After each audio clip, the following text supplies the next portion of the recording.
বলে হরি নাম শোনো, হরি নাম গাও, একাদশী করো, তুলসী গাছে জল দাও, ভগবানের চরণে তুলসী দাও, ও ছাড়া করির মানুষের কোনো গতি নাই। কিন্তু মাইরা কীর্তনিয়ারা বলবি আর আপনার আমরা সব শুনে বাড়িতে চলে যাব, হবে না।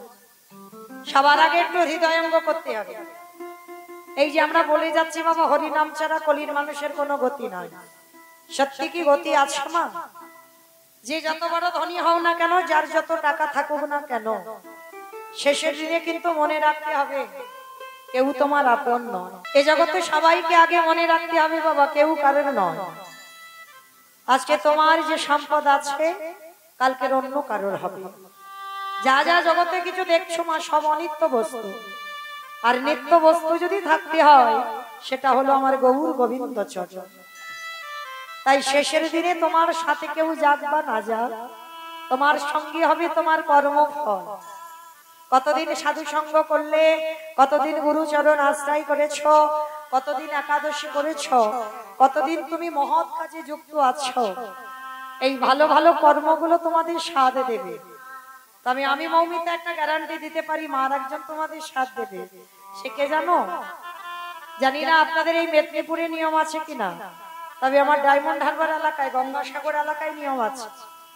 মানুষ মরে গেলে সাথে কিছু দাও বা না দাও, দুটো জিনিস ভাড়া করতে হয়, একটা হলো খোল আর একটা হলো করতাল। আর পিছনে বাজাবে বলো হরি হরি বল, বলো হরি হরি বল। কি মাইরা তোমাদের গ্রামে হয়তো সে যত বড় লোক হোক আর যত গরিব হোক, মরা দেহ যখন বার করবি ওই একটাই শব্দ হবে। তাহলে মনে রাখেন মা, যত আমার আমার করি না কেন, ছেলে আমারে, মেয়ে আমারে, জায়গায় আমারে, জমি আমারে, বিষয় আমারে, যতই আমারে আমারে করো না কেন,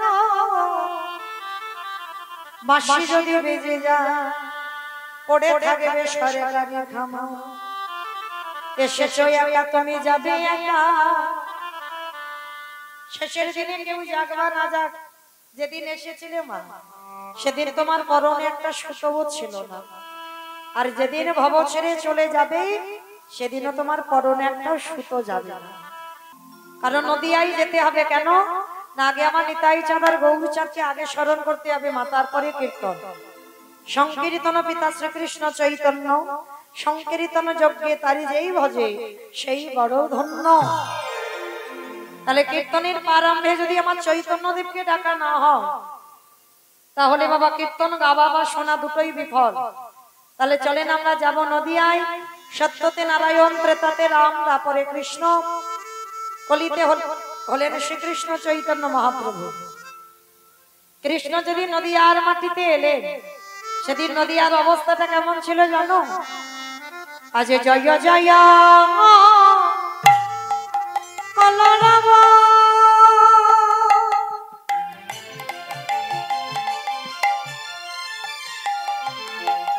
এই নদিয়ার গৌরে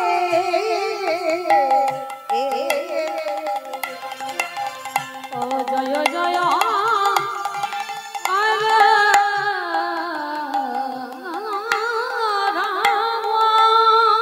আস্তে। মাইরা কলরব মানে কি গো? মারামারি। কলরব মানে মারামারি, চিৎকার চেঁচামেচি হইচই গন্ডগোল, সেটাকে বৈষ্ণব ভাষায় বলছে কলরব। তা মহাপ্রভু যেদিন এলেন বাবা সেদিন নদিয়ায় একটা কলরব হলো, মানে গন্ডগোল হলো। কিন্তু এটা তো আপনারা জানেন, যেখানে হয় হরিনাম সেটাই নবদ্বীপ ধাম, যেখানে হয় হরির নাম সংকীর্তন সেটাই হয় মধুর মধুর বৃন্দাবন। তাহলে এটা নবদ্বীপ আর এটা বৃন্দাবন, তাহলে এই নবদ্বীপে আমার প্রভুর আগমন, অমাইরা কই গন্ডগোল তো হচ্ছে না। তবে এখানে যে গন্ডগোলটা হচ্ছে সে প্রসাদ পাবে, ওর জন্য গন্ডগোল। মহাপ্রভু বললেন ওর জন্য গন্ডগোল করলে হবে না, সেই গন্ডগোলটা যেন তিনটে ধ্বনি হয়, শঙ্কর ধ্বনি, উলুধ্বনি, আর যাদের যাদের হাত গুলোই আছে, যাদের হাত নাই বলবো না। কে মায়েরা সবার হাত আছে তো? যাদের আছে কই একবার দেখান। নিতাই গৌর প্রেমানন্দে হরি বল হরি বল। বাহ, কই এবার একটু উলুধ্বনি করে দেখা তোমা দেখি। আজ জয় জয় কলরব আমার মনারি ও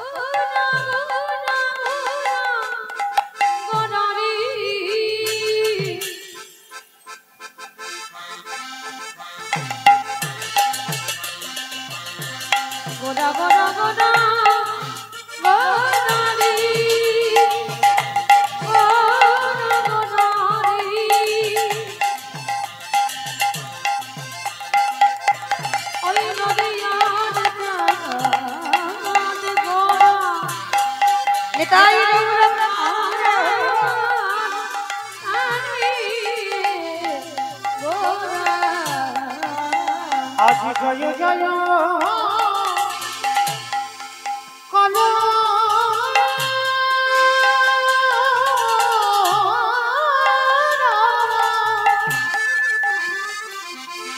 ওই না নদিয়া নগরে অগজন মালহিবে গোজা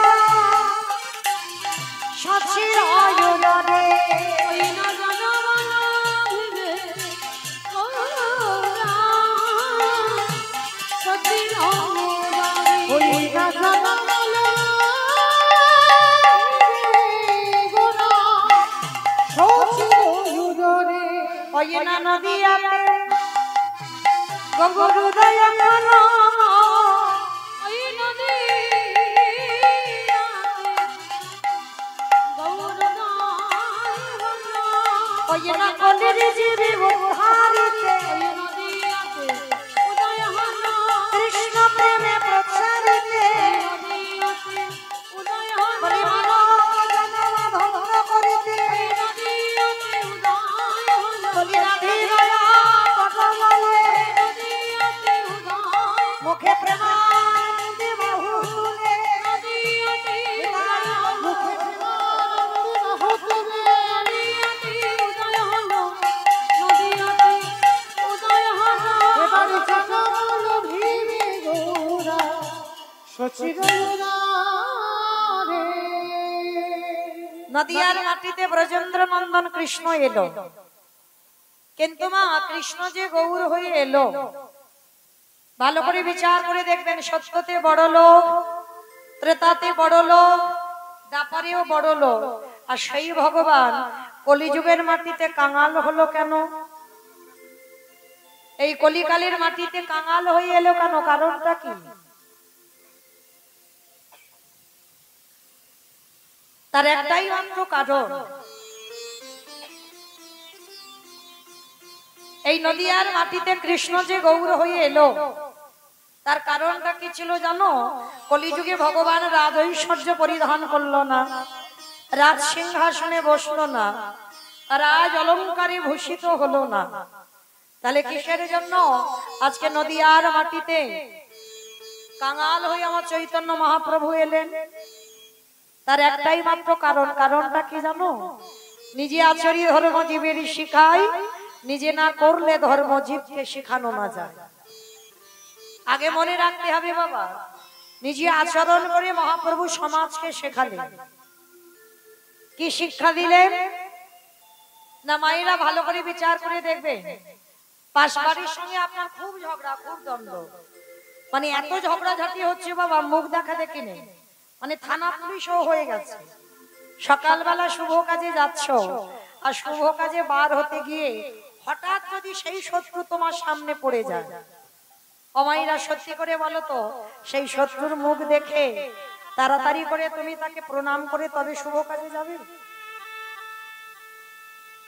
সঙ্গে সঙ্গে ঘরের জানালা দরজা বন্ধ করে মাথায় হাত দিয়ে বসে বলবে, হায় হায় হায় হায়, আমার দিনটা মাটি হয়ে গেল, তাই না? কারণ আমরা সবাই জানি কি, শত্রুর মুখ দেখলে বাবা আমাদের যাত্রা অশুভ হয়। কি মাইরা এটাই আমরা বলি তো, শত্রুর মুখ দেখলে যাত্রা আমাদের অশুভ হয়। এটা আপনাদের আমাদের সবার মনের কথা। আর আমরা জগৎ সংসারে কেউ কোনোদিন শত্রুকে বড় জায়গা দিই না, বা শত্রুর পদধূলা নিয়ে শুভ কাজে যাই না। তাহলে আজকে লক্ষ্য করে আমরা যেটা মানুষ, মনুষ্যকুলে জন্ম নিয়ে আমরা বুঝতে পারি, আর ভগবান কৃষ্ণ মহাভারতে বুঝিয়ে দিয়েছে যে শত্রুকে বড় জায়গা দাও। ভগবান যদি তোমার সঙ্গেও থাকে, ভগবান যদি তোমার কাছেও থাকে, সবার আগে চেষ্টা করো শত্রুকে বড় জায়গা দিতে হবে। প্রমাণ দিয়ে গেছে বাবা মহাভারতে। যেদিন মহাভারতে কুরুক্ষেত্রের মাঠে যুদ্ধ হবে, ঠিক যুদ্ধের প্রারম্ভে কাকে বলে? যুদ্ধের আগের দিন ভগবান কৃষ্ণচন্দ্র যুধিষ্ঠির মহারাজকে বলেছিল, যুধিষ্ঠির দাদা, অযুধিষ্ঠির দাদা, আর বিলম্ব করো না, তুমি তাড়াতাড়ি রণসাজে তৈরি হও, আমাদের এক্ষুনি যেতে হবে ওই ধর্মক্ষেত্রে কুরুক্ষেত্রে, তুমি তাড়াতাড়ি তৈরি হয়ে না। যুধিষ্ঠির মহারাজ বলেছিল, কৃষ্ণ যুদ্ধে তো যাব, কিন্তু যুদ্ধে যাবার আগে ক্ষণকাল বিলম্ব করো ভাই, আমি একটুখানির জন্য আমি আমার বড় মার কাছে যেতে চাই। ভগবান কৃষ্ণ চমকে উঠল। মায়েরা, আপনারা এখানে যারা শাস্ত্র জ্ঞানী, যারা তত্ত্ব জ্ঞানী, তারা তো ভালো বুঝবেন এই যুধিষ্ঠির বড় মাটা কে। 100 ছেলের মা গান্ধারী।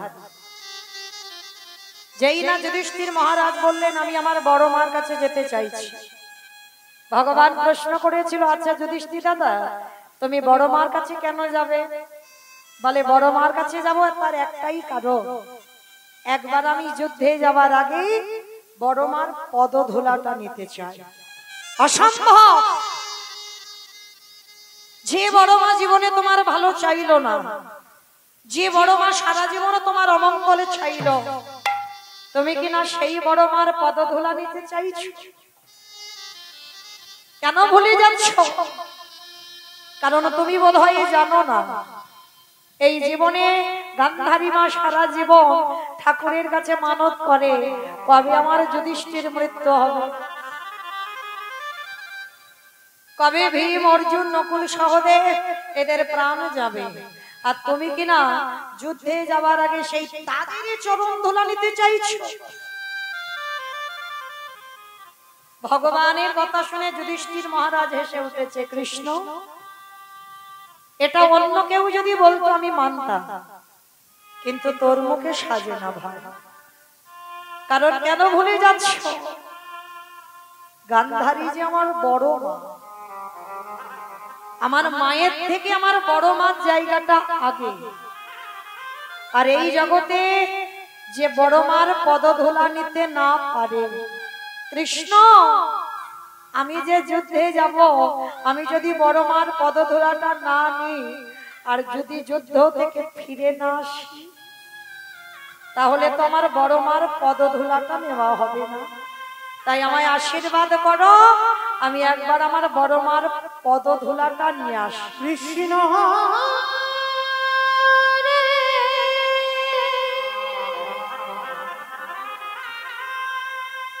আমি যুদ্ধে গিয়ে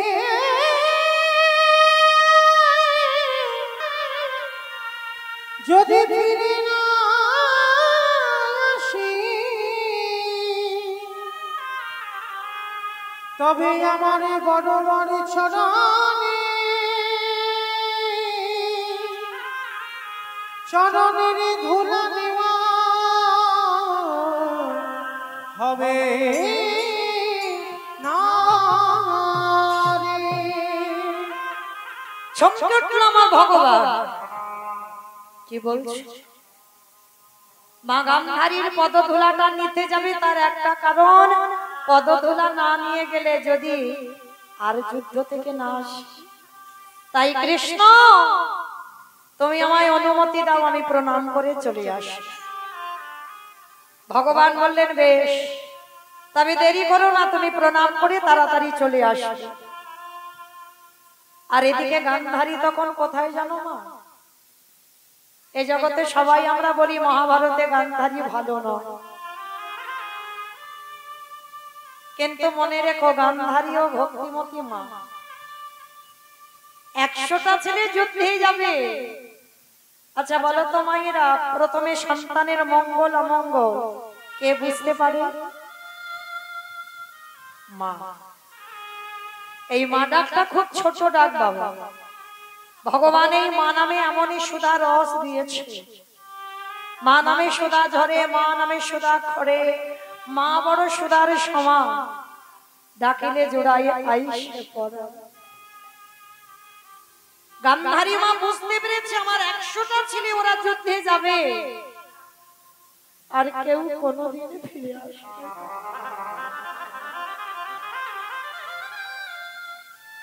কৃষ্ণের ছবি দুটো ধরে কাঁদছে আর বলছে, কৃষ্ণ আমার 100টা ছেলে দিদি বাবা, পারলি না 99টা খারাপ করে দিতে, পারলি না বাবা আমার একটা ছেলেকে কৃষ্ণ ভক্ত করে দিতে। জগতে বিশ্ব ব্রহ্মাণ্ডে যা যা কিছু ঘটে সবই তো তোর চিত্রপটে। তাহলে তুই যদি মনে করতিস আমার একটা ছেলেকে ভক্ত করতে পারতিস না, কেন করলি কৃষ্ণ? আমার 100টা ছেলে কেউ ধর্মের পথে নেই, সব অধর্মী, কেন করলি? তাহলে যাবে কি কর্মফল, আর কি যাবে? যাত্রা, নাটক, ফাংশন, থিয়েটার কেউ যাবে না। তাহলে যাবে কে? এই হরি নামে যাবে।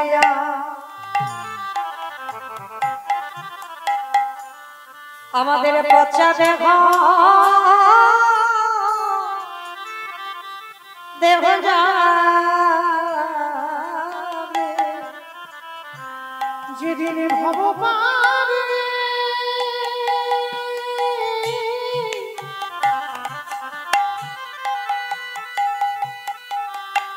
যেদিন ভব পারে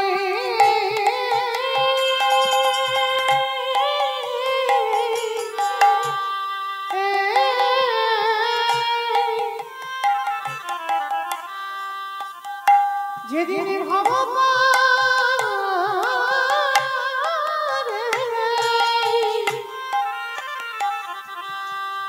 ওই ভব পারে চলে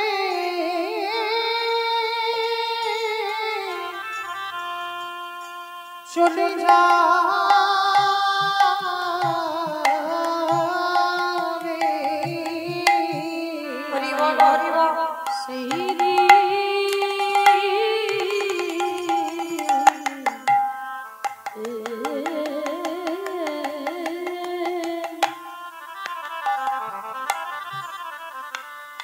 সেই দিনে নাম যাবে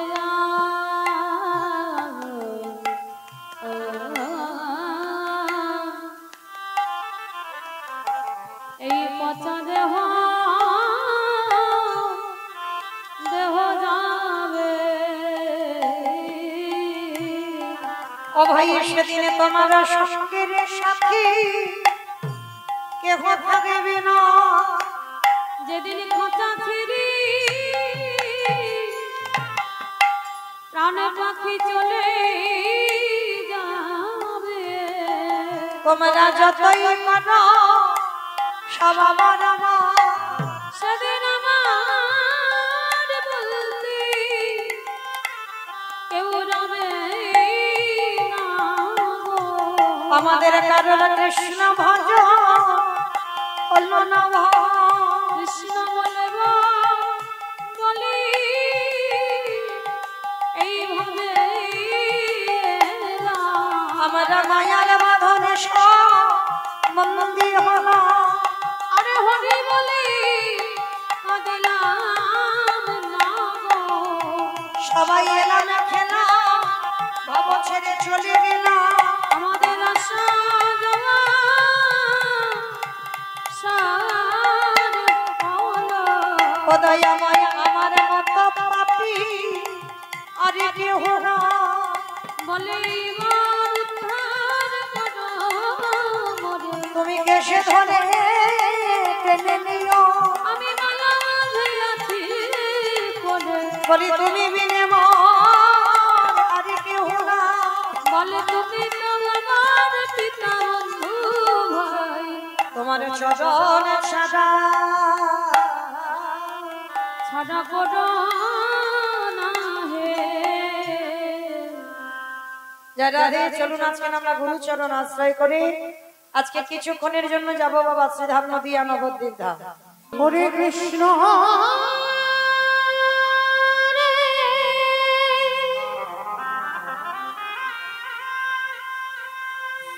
একেবারে দেখা